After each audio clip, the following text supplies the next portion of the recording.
let's start with the beginning. And although this isn't, do you remember kinematics? That first unit,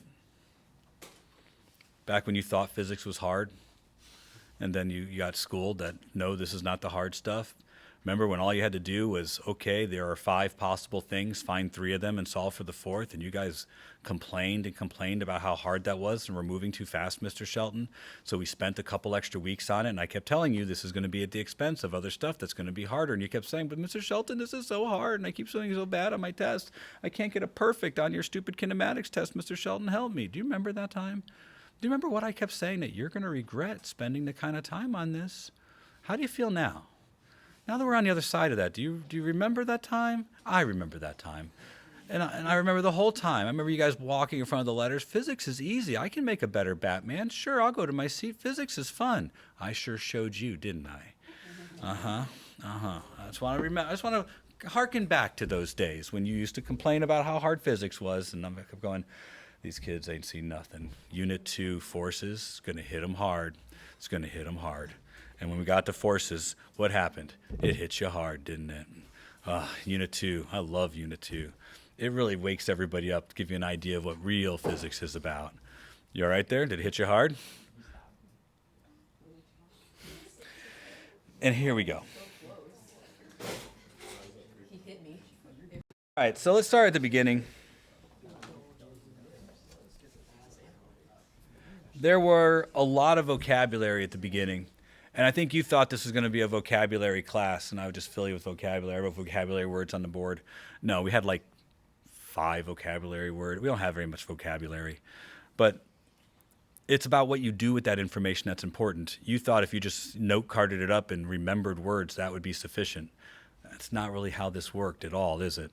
I expected you to be able to do things. And one of the big things was understanding that vector values were different than scalar values. Vector values had direction, which wasn't a big deal when we're only dealing with one-dimensional problems, which is, in many cases, the entirety of the class, because a lot of stuff can be done in one dimension. Even a lot of our energy questions, which weren't necessarily one-dimensional, we could treat one-dimensional because all we ever did was compare 2 states of a problem, and we didn't care about the path. So those problems had no direction involved. They were all scalar quantities. That made them relatively easy to deal with. But the moment we had problems that were dimensional, a lot of times you had to take into account whether something was going to be positive or negative, and even if it was an arbitrary decision, you had to make that decision and stick with it through the course of the problem, remembering which things were vectors and which things weren't. It's a problem we still have, and oftentimes you still make mistakes about direction because you forget which things are directional. Even the problems we had just the other day, we were talking about, a box has a velocity in this direction, but is going to experience a force that is proportional to its velocity. Well, if the velocity is this direction, that force has to be that direction. And we had to make decisions about how we're going to represent that in a net force equation. Although it seems easy in the onset to talk about what direction things are happening, vectors became complicated. And it wasn't terribly complicated. The worst we got were 2-dimensional vectors.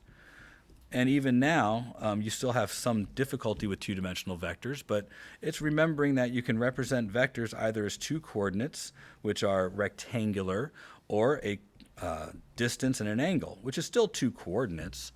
And we called this polar and this rectangular. But the biggest thing was that you had to be able to move between the 2 of them. We still do that now. But one of the things that we did back then was we would add vectors together, and we'd add them vectorially, which meant taking your polar vector, converting it to rectangular, adding the components together, and then converting back to polar. That was to train you on a little bit of trigonometry, because a lot of you were a little deficient on your trig, or at least were a little rusty on it. And we got better as the year went on, because you remember that forces, an entire step, was about taking your vectors that were off axis, breaking them up into components, and then adding like components together. That is this process. You had a hard time transferring that skill set for the planes dealing with the wind to the force part of it. A lot of you did not transition particularly well. But it's important that you understood the difference. And our vector values, in this unit, acceleration, displacement, initial velocity, final velocity, time, these were all of our vector values. After that was done, we started talking about displacement, velocity, acceleration, time.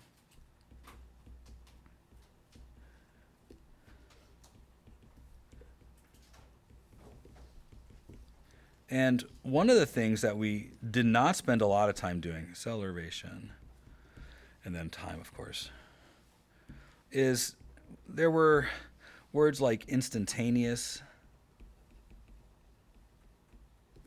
and average. Instantaneous is what we really dealt with the most. That were your motion variables. That's what you were dealing with. Variables that had state, meaning we were dealing with them at a point in time, a specific point in time.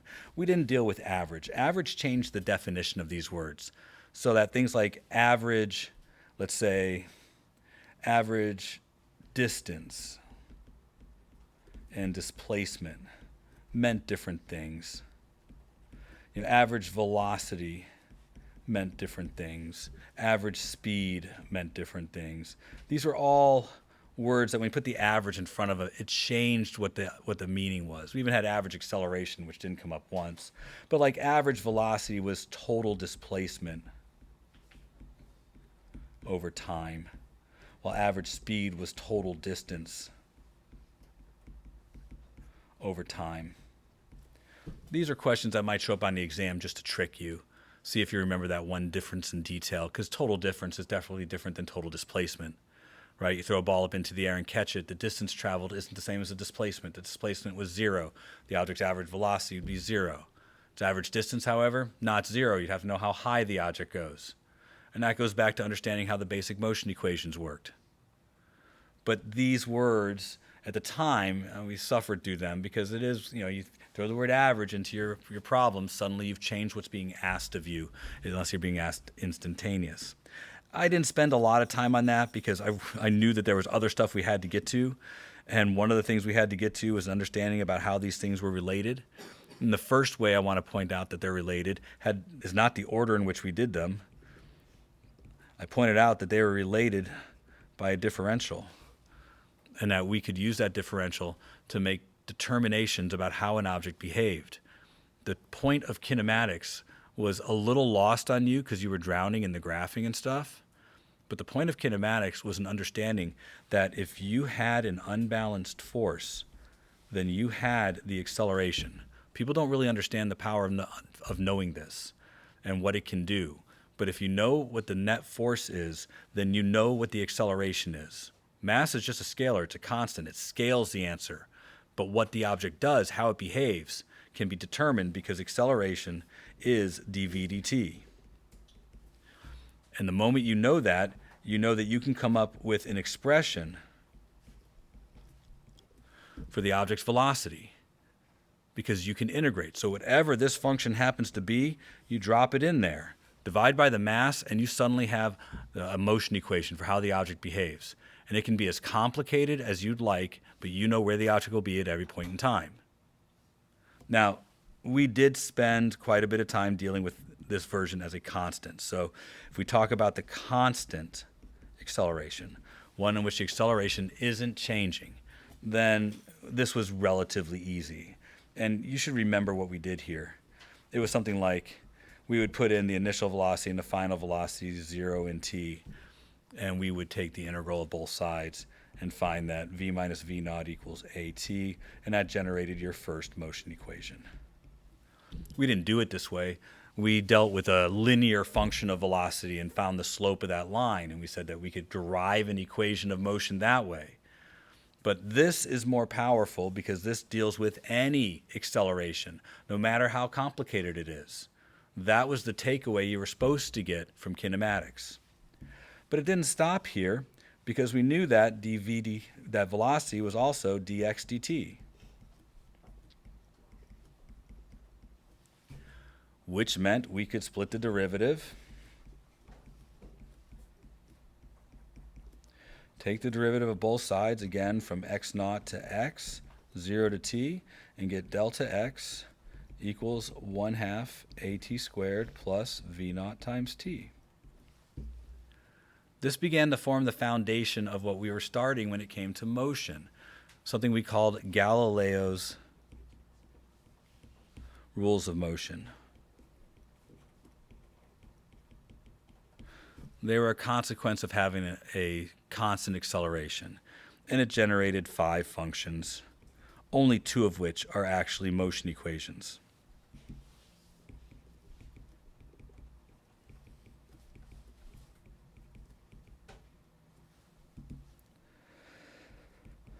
Those are the only two that are actually motion equations. It's important for me that you understand why. These are the only motion equations because they're the only equations in this set that have nothing but initial conditions in them. They predict future events with initial conditions. All the other ones aren't really motion equations because they all have a future bit of information stuffed in them. So yeah, this tells you displacement, but you have to know how fast the object's going in the future. And yes, this one will tell you displacement, but you also have to know how fast it's going in the future. And yes, this one will tell you displacement or future velocity, but you have to know how far it goes in the future. Again, these aren't really motion equations. They don't make predictions because you have to know something about the future state of the object to understand how the answer works out. They're just a consequence of substitution, and that's different. But I did tell you, and we spent a lot of time on it, that each one of these is missing one of the motion variables. Remember back in the good old days? Find three things, sub them into your equation, you're bound to get an answer or two. And as complicated as we made it, maybe two objects are moving, maybe it was a car racing another car and you had to figure out where they met up. It was still just some combination of these. It was a mathematical routine. They were not particularly hard. But these were our vectors. We had to make sure we chose direction, and we had to make sure we were careful about choosing positive and negative and being consistent. Then we changed it a little bit, right? We added free fall problems where I could leave you less information because I'm hoping you would make a determination that the acceleration was due to gravity. And then we had problems like how high does something travel into the air, where you had to interpret the idea that the only way you could figure out how high something went into the air is if you knew that the final velocity was going to be 0 when it made it to its highest point. Do you guys remember those kinds of problems? You still tend to forget that if the problem becomes a little bit more complicated, and I'll show you an example of that in just a minute. But ultimately, this is where we spent quite a bit of time, probably too much. But we got here not this way. We got here from graphing. In fact, it was these two that we discerned from a graph, and we used those to derive the rest. But whether you get there through calculus or you get there through graphing, the Galilean motion equations are hobbled by the fact that the acceleration is constant. Can't handle anything more complicated than that. And although it can handle a lot, that really isn't all that much. The very next thing we started to do, though, was deal with problems that were in 2 dimensions. Do you remember these lovely little gems? Even now, you still hate them. Even though, heck, if I see a projectile problem, you should be excited. They're not that hard. You'll launch something at an angle. Yeah, I'm just going to go hit the ground over there someplace. Not much to do here, but you do have to remember that there are 2 parts and they are somewhat disconnected. The horizontal part has no acceleration for the most part, unless they tell you there's a horizontal acceleration, like the wind is blowing or something like that. But we didn't see hardly any of these, and they're really not trying to do this. As I tried to keep telling you at the beginning of the year, they can make more complicated problems like this, but they're not physics problems. They're mathematical problems. There's harder physics to do, and we needed to get to it. But they could have the wind blow this way. It would just add an acceleration on the horizontal side. It wouldn't be terrible. But the vertical side is kind of where we spent a lot of time as well. Because the vertical side and the horizontal side are joined together by time. It takes the same time for the thing to go up and down as it does to go left and right. Often you were dealing with a problem in which you had to figure out the time. And that usually meant solving something over here. Not always. Sometimes they told you where it hit the ground and you had to figure out the time from the horizontal side. That happened. But we had 3 different styles of problems, if you'll recall. We had problems where the launch angle was 0. We had problems where the delta y was 0. And then we had the no holds barred where none of that was 0. And you had to really do some work. That usually involves solving a quadratic. Now that doesn't happen often on the exam, and the reason is because of the time needed to do the quadratic. But now that you have 100 minutes on the exam, I don't know that they'll hold back on that. They don't have to. They can eat up the time by having you do a quadratic because they're giving you lots of time. So you need to remember that the initial velocity in the y direction is the launch velocity times the sine of the launch angle. And the initial velocity in the x direction is the launch velocity times the cosine of the launch angle. When that angle is 0, the initial y velocity is 0.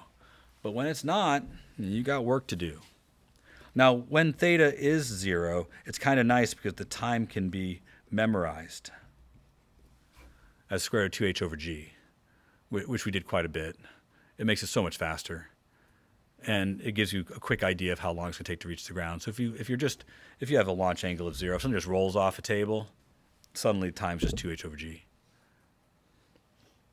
Now, there were things about the projectiles that even today you guys tend to forget, such as Vx stays the same everywhere because there is no acceleration in the horizontal direction. So it's going to hit the ground at Vx, but it's also going to hit the ground with some greater Vy. That's not terrible, but what if you're asked how fast it's going this way? Well, that problem can be solved by just having Vx and Vy and using the Pythagorean theorem. But it can also be solved by knowing that gravitational potential energy and kinetic energy equals kinetic energy when it hits the ground.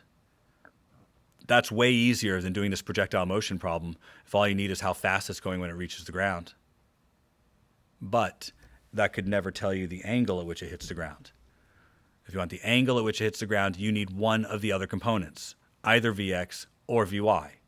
It's probably easier to get Vx, but you'll need one of them to get the angle. Don't forget that even with projectiles, max height is when Vy equals 0. That's still true. But be careful, if you're launching off of a table, this distance here is what you get when you calculate delta y. You'll need to add the height of the table to get actually how high it is above the ground. You make mistakes like that. Those are silly mistakes. Mistakes they're looking for you to make, so don't hand it to them. Projectiles. So silly. So simple. Didn't feel that way back then, did it? Even now, when we get a projectile problem, the look on your faces cracks me up. But it's just a motion problem. So we did all that kind of stuff, but actually that's not where we started. If you'll remember where we started, because I do, it was, this is a motion sensor. What can we do with one of these? Boy, we did a lot of stuff with those stupid motion sensors, didn't we? So many, the carts rolling down the table kind of lab. But we almost always started here. Position is a function of time, representing motion. And although we talked about this a lot, you did a lot of stuff with this, the bicycle problem, do you remember that one? Which bicycle was ahead of the other one? When did they meet? Where did they meet? All that kind of stuff. When was one going faster than the other? You know, in the beginning, you guys, it was all relatively easy. You had all the skills to do this, but it was applying it to the way in which I was going to ask the problems that was an issue. So, like anything else, we'll start with this graph because it's the rudimentary one that we began with. This object has a constant velocity. How do I know that? Its position versus time graph is constant. I want to remind you that in every graph, we test the slope and the area. And we're going to run through all of the possible graphs that I can think of. This one is not particularly interesting, except to note that the slope equals velocity. So this object has a constant velocity. No big deal. However, after we kind of played with that a lot, one of the very next things we did, I don't like that. I like that better-ish. Just have a graph like this.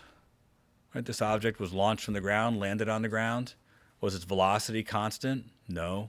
The slope was always changing. Here it was going fast. Here it was stopped. Here it was going fast. But here it was going up. Here it was going down. How do I know that? The slope was positive on one side, negative on the other. Again, this slope was always changing, so this object did not have a constant velocity. It was accelerating. And it was always accelerating, even when its velocity equaled 0. But the area of a position versus time graph has no meaning. It doesn't mean anything to us. Then we moved on to a place where we spent the bulk of our time. velocity versus time graphs. Mostly because they could tell us way more things, or at least two more things. So here's the same graph that we just saw a minute ago. The position versus time graph that showed the object with a positive velocity stopped at a negative velocity. This is the same graph. Right? Remember doing that back then? Going from a position graph to a velocity graph and a velocity graph to a position graph, and you thought that stuff was hard? Haha. Keep in mind, the area equaled the displacement. Not the distance, the displacement, the change in the position. This, of course, represents the point where the velocity was equal to 0. And the slope of this line was the acceleration. This is also the first time that you found out that you could have negative area for a graph. Or at least one of the first times you found out that you had negative area for a graph. That was fine, just meant the object traveled in the opposite direction. Make all the displacements positive and add them together and you got the distance. So one of the first graphs where the area and the slope both had meaning. But a little more to it than that. You can't know from this graph where the object started. That's the one thing it can't tell you. It's a boundary condition. You have to be given boundary conditions. It's the same limitation we have when we're dealing with calculus. You have to be given the boundary condition, or you have to put the boundary condition as a variable because you don't know what it is. Right? This is the C you get when you do calculus. Now, we didn't talk about these next graphs very much, but it begs at least a cursory examination because there's something, a vocabulary word here that I'd like you to know.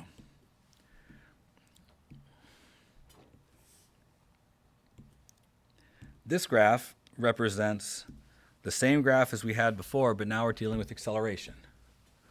So an acceleration graph. Our last acceleration was constant because the slope of that last graph was constant. Here is the negative slope represented from the velocity graph. The area under this graph, well, this is the change in velocity. This graph cannot tell you the initial velocity, doesn't have that. Right? You take the integral of acceleration and you get the velocity, but it doesn't tell you the starting velocity. It's a boundary condition. But something we didn't talk about, and it's worth knowing because you'll like it. What if you have a situation in which the acceleration is changing? We've dealt with a few of those now. You know, something where the acceleration isn't constant. Did a bunch of them then, too. And you had to use calculus for a lot of them. We could have done them from this. We could have done them by graphing. But calculus was so much faster and so much easier. But the area here is still the change in velocity. So there's a positive change in velocity and a negative change in velocity. But the slope is the rate of change of acceleration, dA dt, or d cubed x dt cubed. We never talked about this in here, but you'll like it. This is called the jerk. And having been called one a lot, this could be a t-shirt. It has been a t-shirt in the past. You call somebody a dA dt, you're calling them a jerk. The jerk, though, is the rate of change of velocity, of acceleration. What's that? There are other types of words like that, but the jerk is my favorite, so I'll stick with it. Now, we're not going to stick with kinematics because we're dealing with graphs right now, and it might be worth pointing out that one of the things that you're supposed to be able to do is deal with any graph presented to you. And I want to point this graph out because often when you get one of these, you guys don't know what we're dealing with. This is a spring. Do you know that from just looking at it? I'm sorry, this is not a spring. What am I saying? This is not a spring. This is an acceleration graph. Do you know that from just looking at it? If not, I need to emphasize force is acceleration. If you have a force graph, you may have an acceleration graph, but you have to ask a question first. Is this force or is this net force? If it's net force, this is an acceleration graph. If it's one of many forces, this might not be an acceleration graph. If it is net force, then the area under this is going to be impulse. An impulse is change in momentum. So if you ask for the impulse, you've got it. But also, if you ask for the change in velocity, you have that too. Because remember, this equals ma. I'm saying that because impulse, if you'll recall, is force times time. And that equals change in momentum. But force times time is ma times t. And that equals m delta v. If I just divide out by the m's, I suddenly have change in velocity. Be aware, a force versus time graph is also an acceleration versus time graph. You need to understand that you can be moving back and forth. So if they give you an acceleration versus time graph and ask for the impulse, you just multiply by the mass. Remember, they are the same. They're representing the same information. They're just scaled by mass, and mass is a scalar value. Doesn't change direction or anything. It just increases or decreases a value. So be aware, acceleration and force, they are the driving part of all of this. But if I change just one thing here, all of that changes too. What if this is instead force versus position? Now, this is a spring. You should know that because springs are linear. And we even did a lab where we had to graph one of these where you hung masses on a spring and you measured how far it stretched the spring. And you did it to determine the spring constant because springs are linear.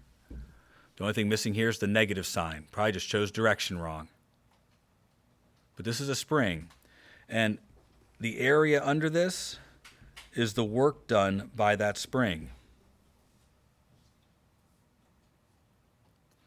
Now I say spring, but this is any force that's increasing with position. The area under a force versus position graph is going to be work. Now, there's something magical that happens if I put net force here.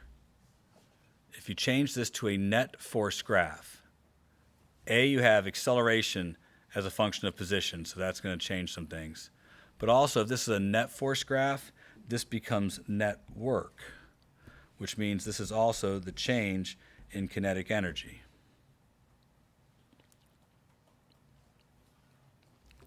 So if it's net force versus x, then you get net work. And if it's force versus x, you get just work. But work is also equal to the change in potential energy. So don't think you have nothing there. You have something there. You have to be paying attention to those subtle differences. They make a difference in what's happening.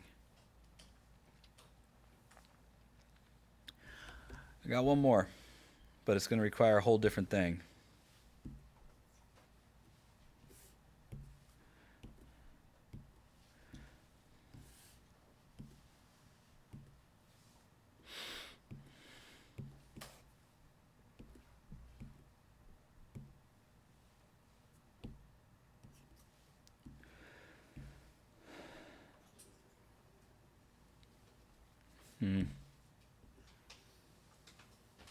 Yeah, good enough.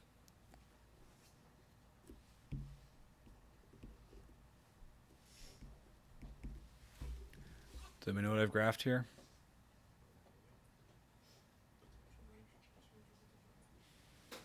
More specific. It's definitely potential energy. I'm using capital U. But what is this? Yep. The potential energy is at its highest, then it's moving, and then it stops. Well, that's true. But I don't think the potential energy stops somewhere. Yeah? Potential energy based on the displacement of a spring. That's right. This is a spring.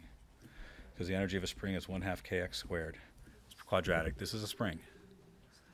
I mean, I look like a spring, but springs are quadratics, right? So potential energy at a function position for a spring is going to be quadratic. So if this is 10, 20, 30, 40 joules, and I say 0.5, 1, 1.5, 2 meters, and I say that your spring has 20 joules of energy. What's the maximum displacement of your spring? Do you know how to figure it out from this graph?